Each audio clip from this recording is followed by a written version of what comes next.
سب سے پہلے میں اپنی طرف سے عمران خان کی طرف سے پاکستان تحریک انصاف کی طرف سے سب کو یہ پیغام دینا چاہتا ہوں کہ ایک دفعہ پھر ثابت ہو گیا ہے کہ عزت اور ذلت صرف اللہ رب العزت کے ہاتھ میں ہے اور اختیار اور اقتدار بھی اللہ رب العزت کے ہاتھ میں ہے. جو مرضی پولیٹیکل انجینئرنگ ہو، کوئی سائفر ہو، کوئی سازش ہو، کوئی مداخلت ہو، اس کے ذریعے سے جو ول آف دی پیپل ہے، یعنی اجتماعی شعور ہے لوگوں کا، اس کا فیصلہ تبدیل نہیں ہو سکتا.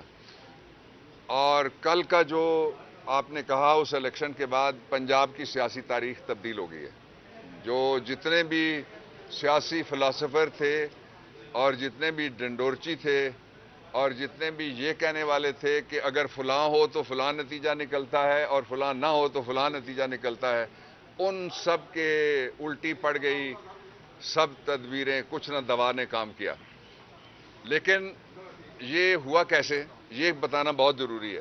اس سے پہلے میں اس جو اللہ رب العزت نے ایک عظیم فتح پاکستان کے لوگوں کو دی ہے، پاکستان کی خودداری کو دی ہے، حقیقی آزادی کو دی ہے اور اس ساری موومنٹ کے قائد عمران خان کی قیادت میں دی ہے، اس پہ میں صرف اور صرف دو باتیں کہتا ہوں. ایک یہ ہے کہ تکبر کا سر نیچا ہوتا ہے.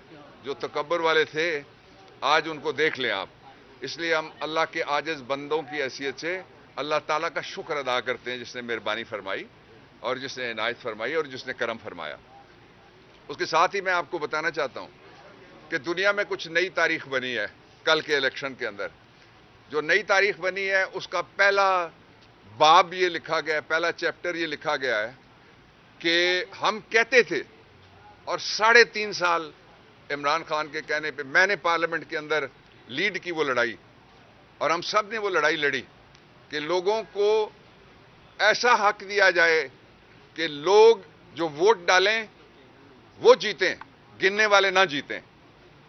لیکن اس کے لیے جو انتخابی فہرستیں تیار کی گئی تھیں، ان فہرستوں میں 1 2 4 40 100 40,000 نہیں، 40 لاکھ دنیا کی تاریخ میں پہلی دفعہ زندہ چلتے پھرتے انسانوں کو مردہ دکھایا گیا. 40 لاکھ.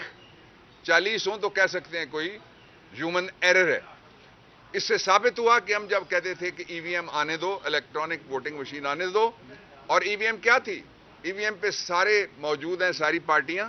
بٹن دبایا جو آیا اس نے، شناختی کارڈ سے اس کی شناخت ہوئی، ووٹ کاؤنٹر پہ چلا گیا، ٹک ہو گیا. جس طرح آپ لیتے ہیں کسی دکان سے سودا تو وہ ٹائپ کر رہا ہوتا ہے، بل آپ بھی دیکھ سکتے ہیں کہ آپ نے یہ چیز خریدی، اتنے کا اس نے لگائی اور یہ اس کا وزن ہے. اور اس کے بعد گنتی کے لیے وہ کاؤنٹر آپ کو بتا دیتا ہے کہ آج کی کتنی سیل ہوئی ہے، اسی طرح آج کی کتنی ووٹنگ ہوئی ہے کسی پولنگ سٹیشن کے اوپر. یہ تھا ای وی ایم، میں نے سادہ لفظوں میں بتایا. اور اگر کسی کو اعتراض ہو تو اس کے نیچے ایک ٹرانسپیرنٹ ڈبہ پڑا ہوتا ہے جس کے اندر جو گرتی ہے ووٹ، اس کو کہتے ہیں پیپر ٹریل. اگر کوئی اعتراض کرے تو گنتی کی جا سکتی تھی. اب آپ کو میں مثال دینے لگا ہوں کہ کیا ہوا. دوسری جو تاریخ بنی ہے، یہاں سے 45 منٹ کے فاصلے پہ کوٹا ہے، پی پی 7. پورے پنجاب میں بکر کے صحرا کا رزلٹ آ گیا. جو سوانپ اور پہاڑیاں اور وہ سندھ کے ساتھ لگتا ہے رحیم یار خان، اس کا رزلٹ آ گیا. پی پی 7 کا رزلٹ نہیں آ رہا. 17 تاریخ کو الیکشن ہوا، 18 تاریخ کو پولیٹیکل انجینئرنگ کے بعد وہ رزلٹ آیا. اس کی میں 3 باتیں آپ کو بتاتا ہوں. پہلی بات یہ کہ ہم سارے ٹیلی ویژن دکھا رہے تھے 17 تاریخ کی تاریخ میں 12 بجے تک نہیں، 1 بجے رات تک ہم 4,500 ووٹوں سے، 1100 ووٹوں سے ہماری جیت شروع ہوئی، 1700 پہ گئی، 3300 پہ گئی، 4,500 ووٹوں سے ہم جیت رہے تھے. اور پوری انجینئرنگ کے بعد تیسری میں یہ بات بتانا چاہتا ہوں کہ کوئی حلقہ نہیں تھا جہاں رینجرز بلائے گئے. میں جب وہاں پہنچا تو اس وقت جو آر او تھا، جو قانون کہتا ہے کہ وہ گنتی کرے گا، اس کے پاس ایک اور آدمی بیٹھا ہوتا ہے جس کا نام تھا D R O. D R O, آپ وکیل ہیں، سارے کھڑے ہیں اور یہ آپ سارے جانتے ہیں جو رپورٹنگ کرتے ہیں، ڈی آر او کا کام ہی کوئی نہیں ہے کہ جا کے وہ گنتی کرے۔ چوتھا، گنتی کے لیے ہمارے الیکشن ایجنٹ اور امیدوار شبیر کو اور ان کے الیکشن ایجنٹ کو باہر نکال کے بٹھا دیا گیا اور انہوں نے کہا کہ ہم 2 گنتی کریں گے صرف۔ اس لیے اس کا نوٹس لیں، لاہور ہائی کورٹ نے بھی اس پہ ججمنٹ دی ہے اور کہا کہ اگر دھاندلی ہوئی تو وہ توہین عدالت ہوگی۔ سپریم کورٹ آف پاکستان کی 1 جولائی کی ججمنٹ ہے کہ اگر دھاندلی ہوئی تو وہ توہین عدالت ہوگی۔ یہ وہ حالات تھے، 14 پارٹیاں تھیں، کوئی 4000 بولنے والے لکھنے والے تھے، ان میں سے کچھ لوگ ٹھیک بات کر رہے تھے، باقی کچھ اور بات کر رہے تھے۔ ان سے مقابلہ کر کے جو جیت ہوئی ہے اور فتح ہوئی ہے، یہ پاکستان کے لوگوں نے ثابت کر دیا کہ مقابلے میں امریکہ بھی ہو تو ہماری غیرت کو نہیں خریدا جا سکتا۔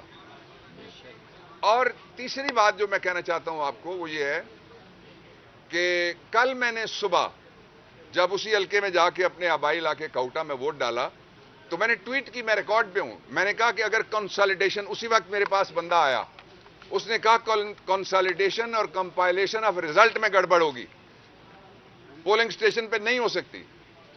تو بتایا جائے، قوم جاننا چاہتی ہے کہ یہ کون سا ریزلٹ تھا جو سارے 19 حلقوں کے ریزلٹ تو آ گئے 10 بجے 10:30 بجے تک، جو اگلی صبح یعنی 17 کو ریزلٹ ہی نہیں کوئی آیا۔ 17 کا الیکشن ہے، 18 کو ریزلٹ آ رہا ہے۔ اس کے باوجود امپورٹڈ حکومت کی گرتی ہوئی دیوار کو آخری دھکا ہم نے لگا دیا۔ 2 ہی راستے ہیں، ایک راستہ یہ ہے کہ عزت کے ساتھ یہ حکومت الیکشن کا اعلان کرے اور جس تخت پہ بیٹھ کے وہ کہتے تھے، تخت سے باہر تھے، کہ 67 روپے پیٹرول اور سستا کریں گے جس ریٹ پہ بک رہا تھا، لیکن جب اقتدار میں آئے تو آپ کو پتہ ہی ہے کہ انہوں نے کیا کیا۔ انہوں نے پیٹرول وہاں پہنچایا جہاں سستا پیٹرول دنیا بھر میں ہو رہا ہے، مہنگائی کی آخری حد سے بھی آگے گزار دیا۔ اس لیے پاکستان کے پاس حق ہے، پاکستان کے لوگوں کا، ان کی زندگی آسان ہو۔ یہی معیشت ہی عمران خان نے پناہ گاہیں بنائیں، یہی معیشت ہی عمران خان نے لنگر خانے چلائے، یہی معیشت ہی عمران خان نے احساس پروگرام میں لوگوں کے گھروں میں کوئی فوٹو نہیں لگائی اپنی، کوئی کسی کو جا کے نہیں کہا کہ یہ پیسے میں تمہیں دے رہا ہوں، اور کبھی بھی نہیں کسی نے کہا کہ یہ 14,000 روپے ہیں یونی کا۔ 2,000 روپے دے کے اس طرح احسان کر رہے تھے جس طرح ابا جی کی کمائی میں سے 2,000 روپے دے رہے ہیں لوگوں کو۔